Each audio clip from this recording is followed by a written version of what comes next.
This Rosemont situation, I've been fortunate enough to spend a lot of my summer here for the first time, and this facility is amazing.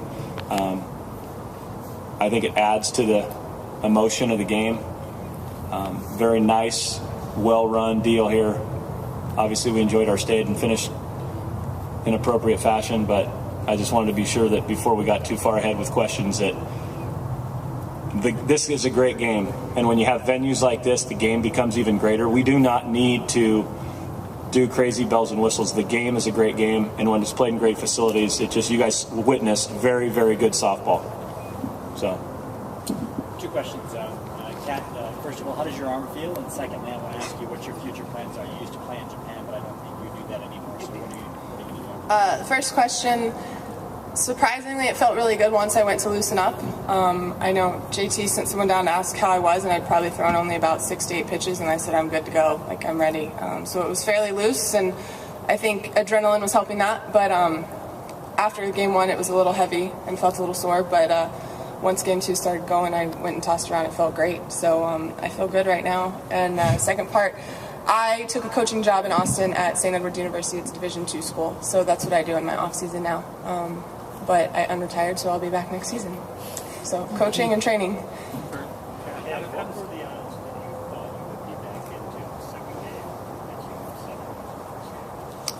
Well, JT asked us, or asked me after the end of the first game what I felt and if I thought I could start game 2, and I didn't really give him an answer because I didn't want to say no, because being the competitor, you want to play. But I also knew I wasn't fresh, and if I did start, there's no way I thought I would really make it through 7. So he did what honestly is the smartest thing.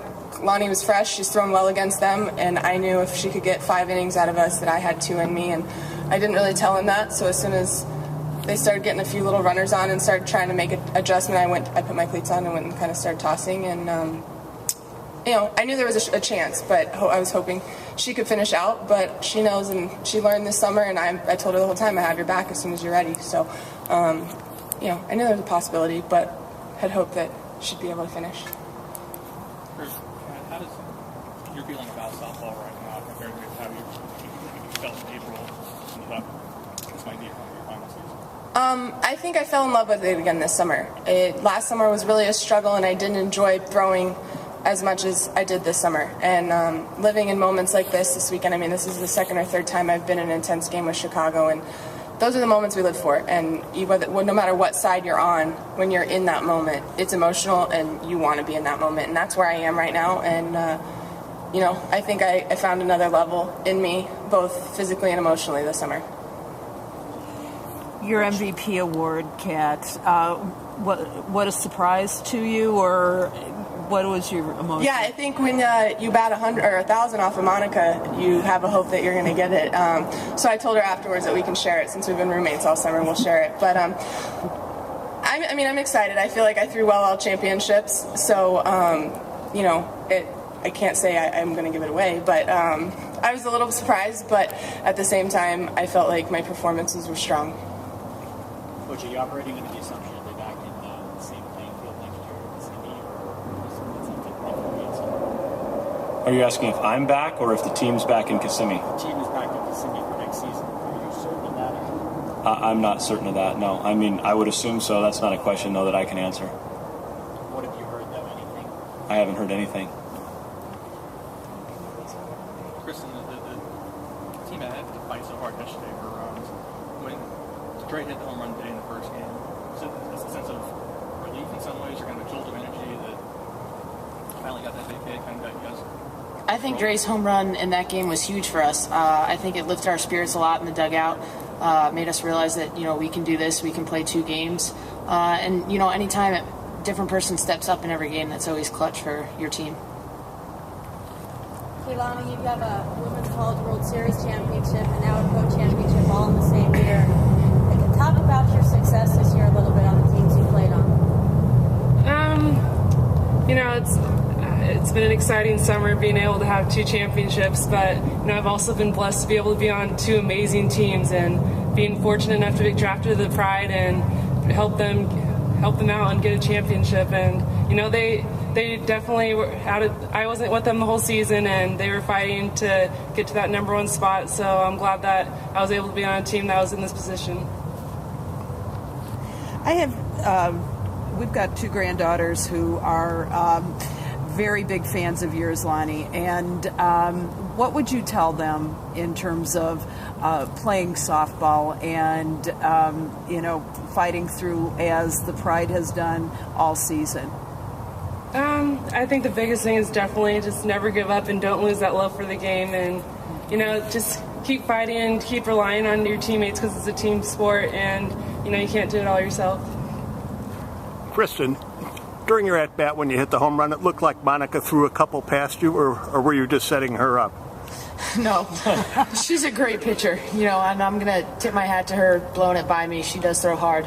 But I think anytime I get in the box with Monica, it's a whole nother level of competition. She's a great pitcher, and I'm always trying to come out on top against her. How will you guys celebrate tonight? We have dinner at Gibson's. Not going to Disney World, huh? We've done that already. Too many times. Too many times. JT, what do you see out of Keilani? Kind of first couple of rough starts for you guys once you joined the Pride. What do you see from her in terms of how she adjusted to the league and how she kind of settled in? Well, first of all, I have some personal experience with the hangover from winning championship kind of things, and she took roughly, I don't know, Lonnie, how many, 4 weeks off from competitive pitching, 5 weeks, 6 weeks? I mean, that's a long time.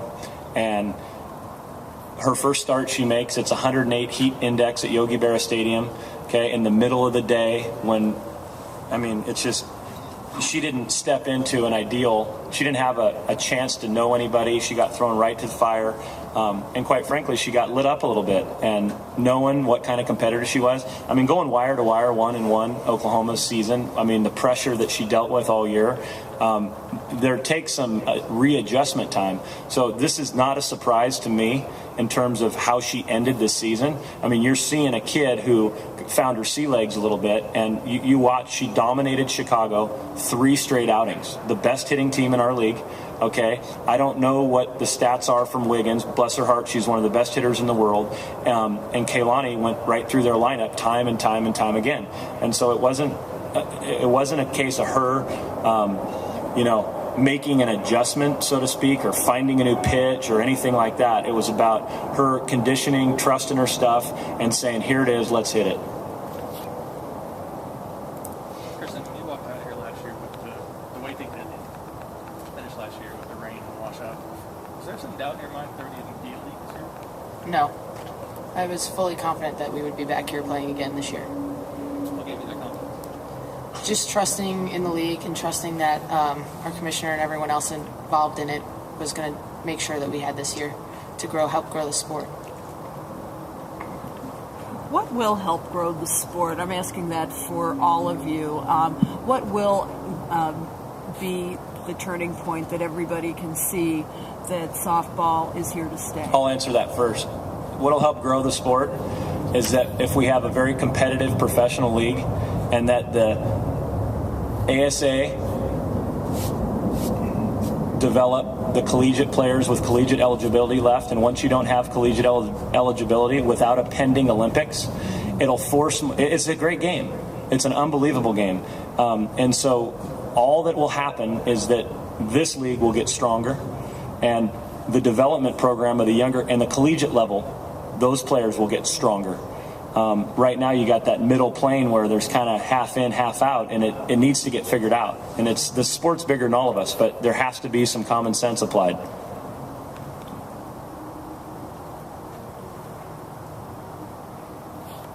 Anyone else want to take it?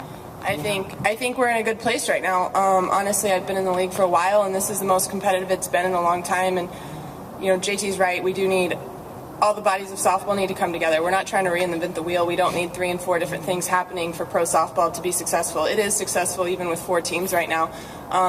And honestly, I hope this weekend and I hope this summer with the ESPN games we had show that softball is something people love to watch, because the more that gets put out there, the more other people will get interested and we can grow. But until we can only do so much when there's 4 teams and we're in small areas. We need other people to help and get the word out, and I think we did that this summer, so hopefully we see it grow in the next couple years. But I mean, I don't say it a lot, but that was kind of part of my decision in not retiring, was the fact that I think we're kind of almost at a turning point, and you know, a lot of us want to be part of that because we've put in a lot of time. But I really feel like the league's in a great place, and you know, weekends like this prove that this sport is something that should be going on and professional softball should exist.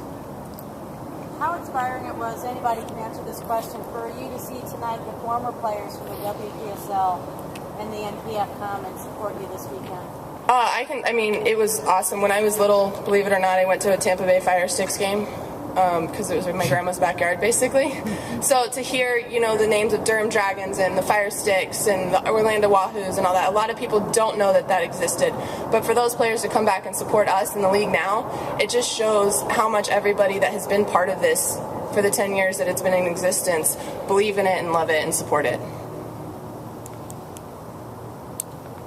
It's a good chance to look at my wife across the field. I don't often get to do that, but I got a quick peek there.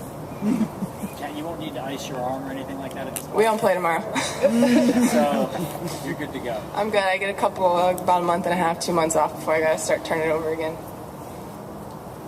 And that's for BP, so it's a whole different story. Where are you coaching again? I coach at St. Edward's University in Austin, Texas. We're Division II. All right, thank you guys. Thank you guys.